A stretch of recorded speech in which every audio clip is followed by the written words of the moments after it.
Bom dia, primeiro ano. Tudo bem, gente? Vamos lá? Hoje é língua portuguesa, hein?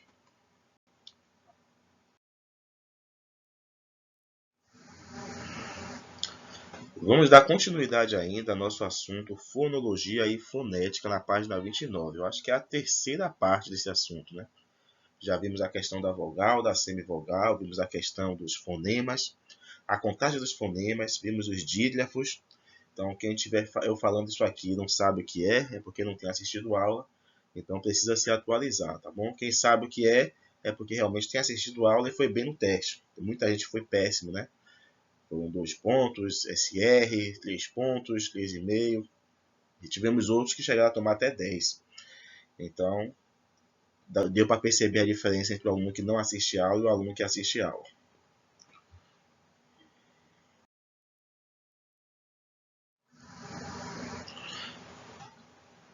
Então, vamos ao que falta, né? Já vimos muitas coisas, já ficaram algumas faltando, como por exemplo encontros vocálicos. O que são encontros vocálicos? Já diz, né? Encontro de vogais, vocálicos de vogais. Agora tem 3 tipos de encontros vocálicos, são ditongo, hiato e tritongo. Vamos entender primeiro o que é ditongo.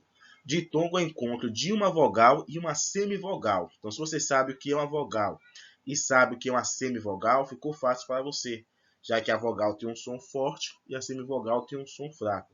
Isso acontece na mesma sílaba, independente da posição. Pode ser semivogal antes e vogal depois, pode ser vogal antes, semivogal depois, hein? E vice-versa. Porém, nós temos a classificação em ditongo crescente e ditongo decrescente. O que é o ditongo crescente?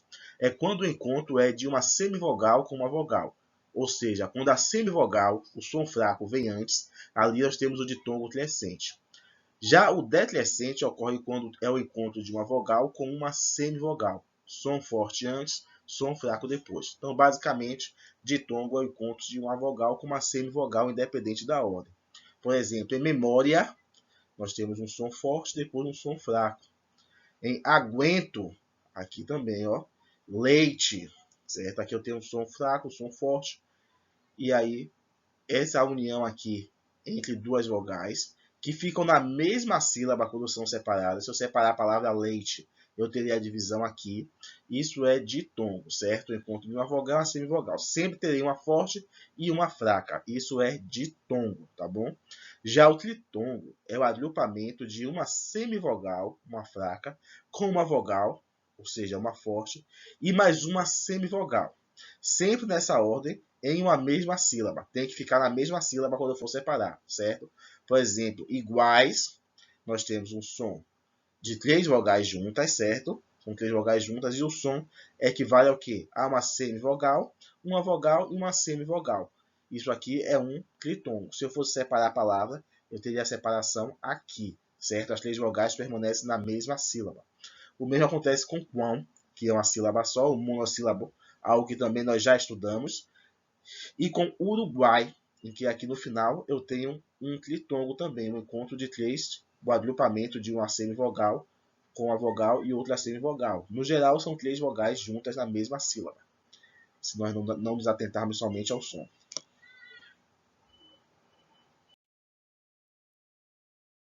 Já o hiato, pessoal, o hiato é o encontro de duas vogais em sílabas distintas. Ó, é o contrário de tudo que nós vimos. Aqui não tem papo de semivogal. Aqui são duas com som forte. O encontro de duas vogais. As duas terão um som forte presente e ficarão em sílabas distintas, embora estejam em sequência quando vistas no interior de um vocábulo. Por exemplo, saúva. Aqui eu tenho 2 sons fortes. Saúva. Não é salva, não. É saúva. As duas são fortes. Quando eu faço a separação, olha como fica. Elas ficam separadas. Por quê? Para ser hiato, precisam ficar em vogais em sílabas distintas. As duas são fortes, as duas são vogais. Então elas se repelem. Elas não podem ficar juntas. Então isso é o hiato. O mesmo acontece com ruim. Ruim. Ruim, aqui eu tenho duas vogais, as duas têm um som forte. E na separação silábica, eu divido assim, porque as duas são fortes. Isso é hiato. Em juízo, da mesma forma, eu separo desse jeito, ó. vira um trissílabo. Por quê? Porque essa vogal aqui tem um som forte. E por ser vogal, por ter som forte, não pode ficar juntamente com outra vogal. Elas se separam. Quando fica junto, ali é o ditongo, porque ali é uma vogal com uma semivogal. O hiato não, elas se repelem, se separam, porque as duas têm um som forte, as duas são vogais.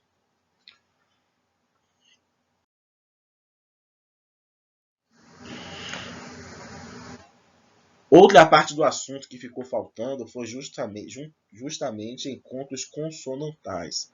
O que é isso? São encontros de duas consoantes. É diferente do dígrafo. Por que é diferente do dígrafo? Vamos ver. Consistem no agrupamento de mais de uma consoante, sem vogal intermediária, numa mesma ou diferente sílaba. Exemplo: nostalgia. Ó, eu tenho aqui, eu olho para a palavra e vejo que tem um encontro de duas consoantes. Elas ficam juntas. Não existe uma vogal no meio, ou seja, não há uma vogal intermediária. Elas ficam aqui, ó, coladas uma na outra, ó. Mas não é igual ao dígrafo, por quê? Porque quando eu falo nostalgia, eu tenho o som das duas. Por eu ter o som das duas, isso aqui é encontro consonantal. Quando são duas consoantes juntas e ali só tem um som, é dígrafo. Para ser encontro consonantal, eu tenho as duas juntas também, duas consoantes juntas, porém eu percebo o som das duas, tá bom? O mesmo acontece com Pablo, ó. Aqui eu tenho o som das duas consoantes, elas estão juntas e eu percebo o som das duas. Abdicar também aqui, ó.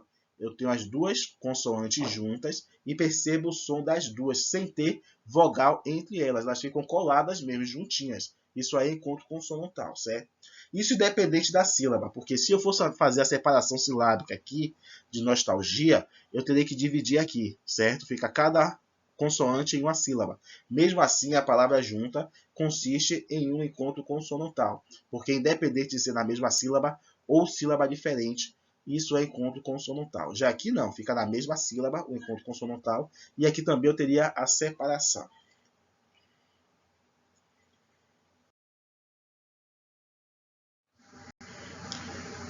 Então, pessoal, isso foi o que faltou, né, do nosso conteúdo. Até por isso foi bem fracionado, com o objetivo de que vocês possam atingir uma boa compreensão. E a atividade de casa fica na página 35, somente uma página, tá bom? Então, hoje é a segunda chamada, né, terça-feira. Quem estiver assistindo a aula, e tá aí um fila de português, foi mesmo, redação, artes, dá tempo ainda, hein? Quer dizer, a depender da hora que você estiver assistindo a aula, né? No mais, gente, tchau, tchau. Amanhã temos arte, literatura. Aguardo a participação de vocês. Tchau, tchau.